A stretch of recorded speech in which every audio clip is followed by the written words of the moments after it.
Hey guys. It was quite warm and smoky last weekend, so Sarah and I decided to go through some technique. If you or someone you know is new to mountain biking, I hope there's some useful information here that you can use next time you're out and about on the trails. Enjoy!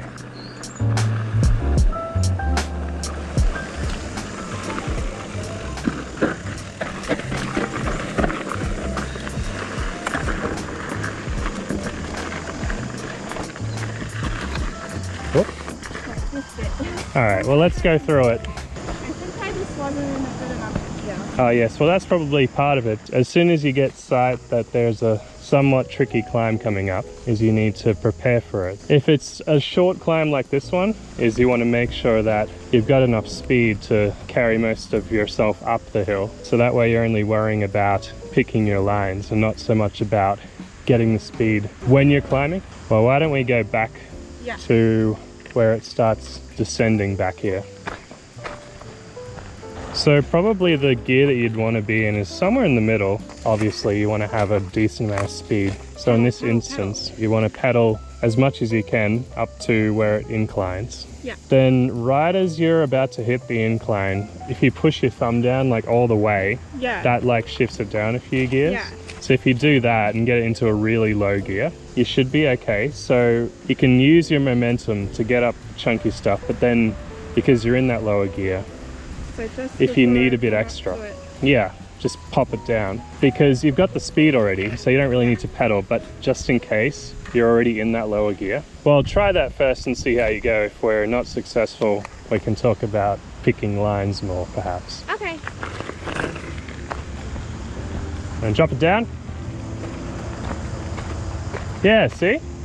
That was good. Did it feel a lot easier being in a lower gear? Because I think what happened last time is you were approaching it and you just needed 1 or 2 cranks to get yourself up the top, but you were in sort of medium gear. Yeah. Just smashing your thumb down to shift it really quick. Help me boost over it. Yeah, exactly.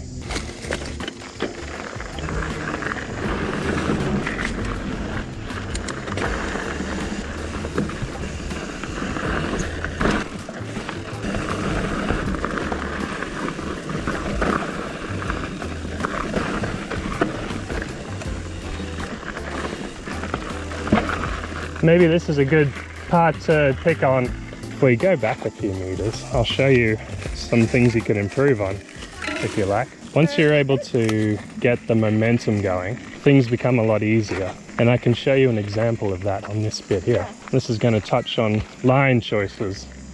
Oh, I didn't even know this line existed. No, I didn't see it either. Okay, let's see what I could see.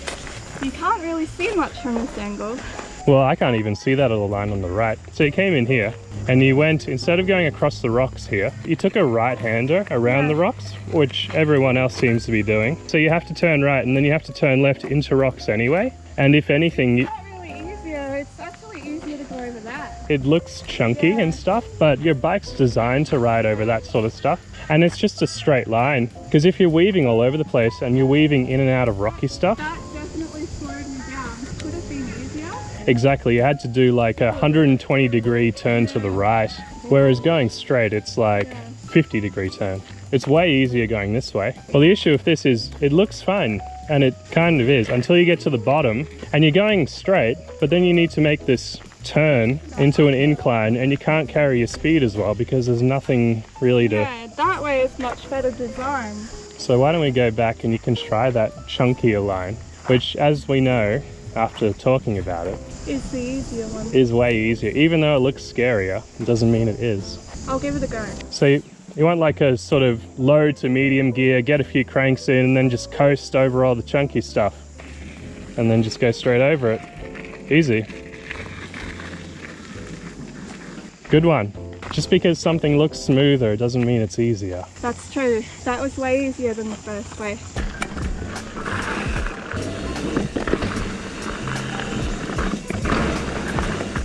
It looks better than you guys. I suppose if we're going to do jumps today, you may as well get started here. Not doing an actual jump, but the fundamentals to doing a jump. So have you ever heard of someone doing a drop-off? It's where basically you go off an edge. Yeah. But you pull the front wheel back so it Doesn't make your wheel nosedive like in those fail videos. Yeah, that's what I feel like I'm doing. I'm just like diving off everything. Then I have my butt on the chair. So what you want to do when you approach it is you just want to shift your body weight back, like feet on pedals, and then just go. Oh, it's hard to do when you're standing still. Maybe if you go down there, I can show you on your back. So watch what I do with my arms and legs and like butt.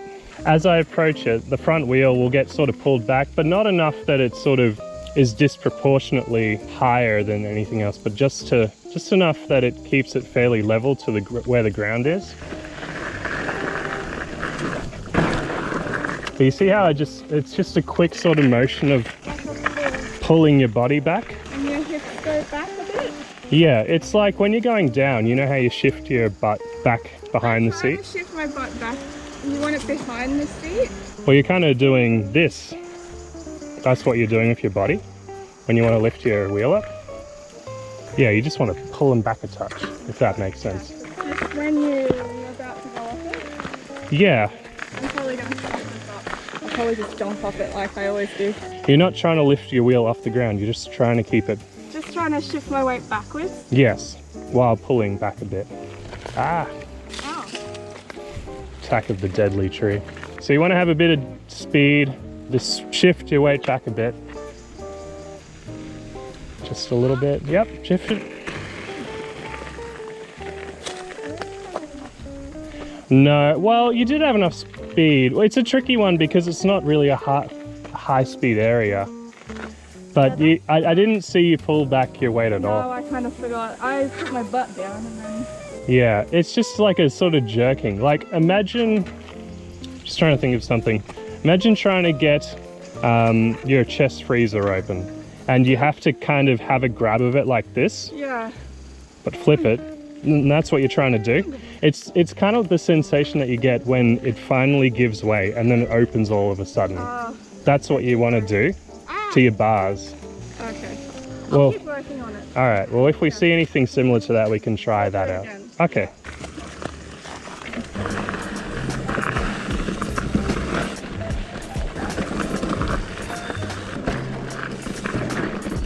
I need to go faster. I need to push it more. There are two ways to hit this.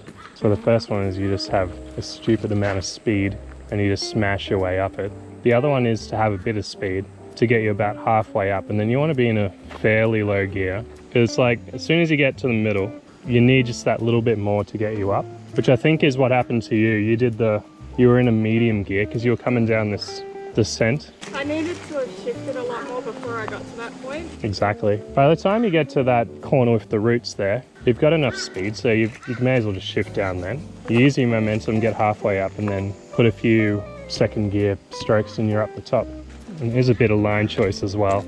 If you aim your wheel for this divot here, that should be a good guide, like this one here. And then you probably want to sort of aim around here. So that's your sort of line. Well, as long as when you are shifting, you still need to be actively pedaling in a sense that you're still rotating the pedals, but not exerting a lot of force. Yeah, in the same sense that you're just actively pedaling. When you come to situations where you have to suddenly climb and chuck yourself in a lower gear, to avoid the harshness of the gears crunching when you're doing a sudden shift under power, you want to be like the rule that I have is you don't want to shift under power. Like when all of your body weight is pushing down the pedals, that is no way you want to do it. But if you're going uphill and you need to shift because you're in a really high gear, you can like give it a few cranks and then let off the pedals, and then that's where you change really quickly. Or if there's when you're going fire roads, there'll be a little level bit. That's a good time to do it. Anyway, I've talked enough.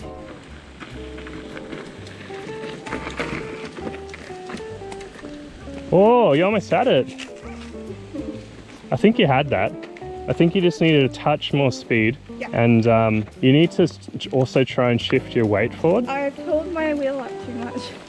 Well, that's probably also from not having your weight as forward. Oh yeah, I felt it coming up.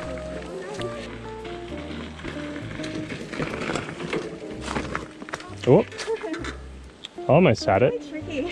It is tricky. Just trying to think of any other advice that might help. Maybe I'm just not going That could be the case. It's a hard one because instinctively you want to keep pedaling up until here, but you don't really get enough time to shift down to the gear that you want. Try, just go faster. Just go faster. It was that easy. The worst advice. Hey, that was my last resort advice.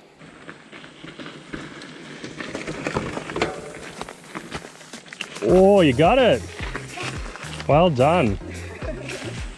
It's just that easy. Elegant, but I did it. Yeah, you did it.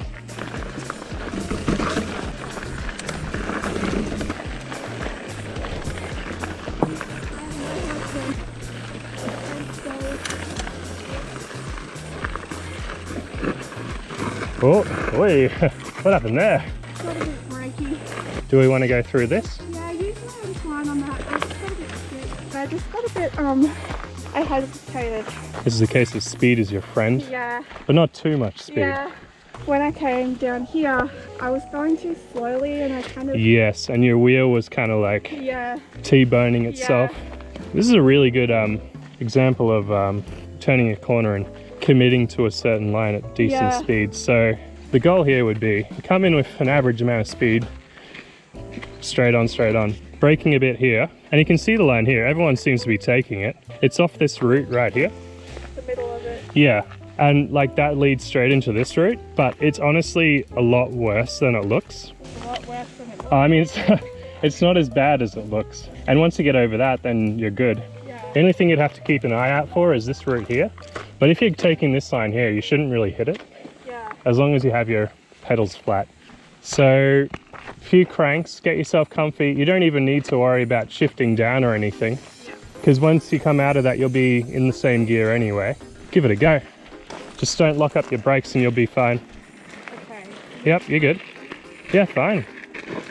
Or, see. Oh, looks like we're going. Yeah.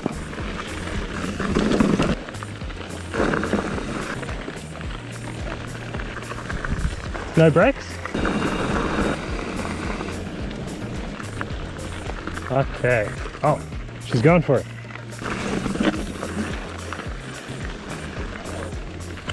If you want to try anything out I can help you with, why don't you stop me? But I'll follow you down the whole way until you stop me. Let's go.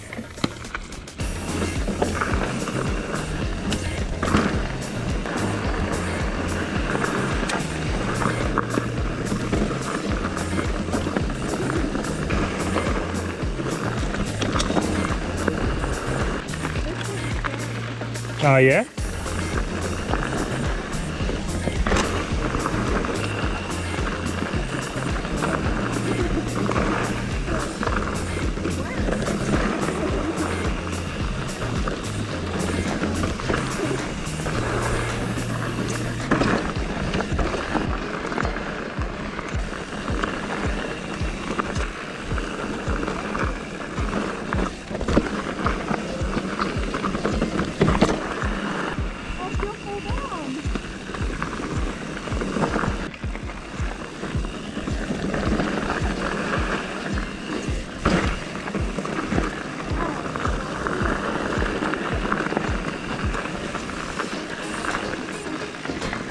Oh.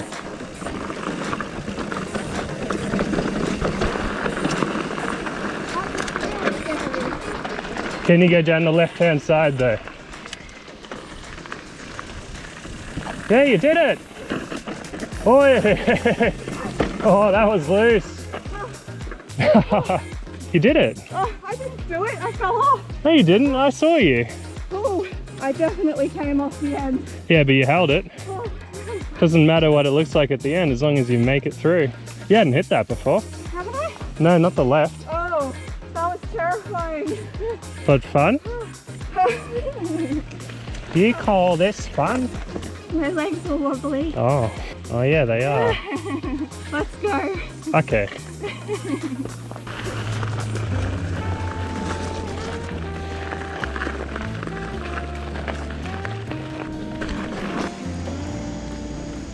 In a few of those sections on that last track there, I was having a few issues because I wasn't used to going that slow. So it felt hard. No, it's not your fault. It's just when you go slower, it feels way different. Like I almost went off the edge of that tabletop jump near the top. Ooh, that's good. I don't even know what happened. I just like, whoop. Yeah, it felt I didn't have as much control, if that makes sense. Yeah, I think that's the problem. That doesn't make sense to me because I think if you're going fast and you have less control. Until it gets technical. I suppose if you're going fast, like you just roll over stuff and then Exactly. it doesn't really matter. Yeah.